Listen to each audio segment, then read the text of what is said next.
ভাই ওই কি আপনি কি করেন এটা? ভাই আমি রোজা রাখতে পারি না ভাই, আমার গ্যাস্ট্রিক বুক চলে। ও গ্যাস্ট্রিক বুক জ্বলে, রোজা রাখতে পারেন না, আবার বিড়ি টানতেছে না?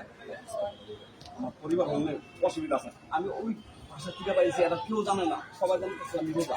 আরে ভাই আপনি মুরব্বী মানুষ, নাইলে পরে আপনার যে আমি কি করতাম সেটা আমি বুঝাইতে পারতেছি না। আচ্ছা একটা কথা আপনারে কই, কথাটা মন দিয়ে শোনেন। সেটা হলো আপনার যে বয়স, এই বয়সে ফেলেন ফেলেন সিগারেট ফেলেন ফেলেন। ভাই আজকে কথা বলুন। আরে মিয়া কথাটা বোঝার চেষ্টা করেন। আপনার এই বয়স, আর কয়দিন পর তো মরে যাবেন। এই বয়সে আল্লাহ বিল্লাহ করবেন, ধর্ম পালন করবেন, রোজা রাখেন, ঘড়ি তো বানাইছেন একটা, রোজা রাখেন, দেখবেন শরীরের অনেক রোগ ব্যাধিও গেছে গা। আর এই যে এমনি তাহলে যে আপনি বিড়ি খাচ্ছেন, এই মানুষজন যদি কেউ দেখে তাহলে পরিবেশ তো নষ্ট করতেছে। ভাই আমি সব বুঝি, কিন্তু কইলাম না যে আমার গ্যাস্ট্রিকের, আমি রোজা রাখতে আমার বুক জ্বলে।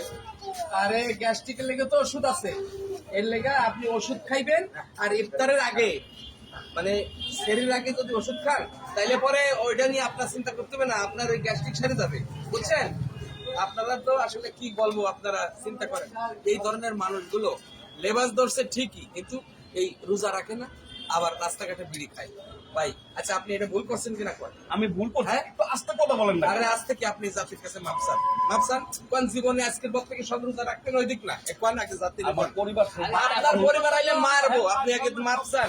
ভাই আমি তো ভুল করছি, আপনাকে ওর ভুল করেন না। আমি গ্যাস্ট্রিকের ব্যাপার, সেজন্য আমি রোজা রাখতে পারি না। এই পবিত্র মাস কেউ ভুল করেন না আমার মুখে, আপনার আমার ক্ষমা করে দিন। এইরকম যারা যদি রোজা না থাকে, যাকে শরীর স্বাস্থ্য ভালো আছে, যারা অসুস্থ না, তারা যদি রোজা না রাখেন আর রাস্তাঘাটে বিড়ি সিগারেটের কান, তাদেরকে কিন্তু শাস্তির ব্যবস্থা আছে। এমনি তো জনগণের শাস্তি আছে আর আল্লাহর শাস্তি তো আছে, ঠিক আছে না? এখন থেকে তাহলে রোজা রাখবেন তো কালকে? হ্যাঁ, হ্যাঁ, ভাই। আচ্ছা যাক, ওকে।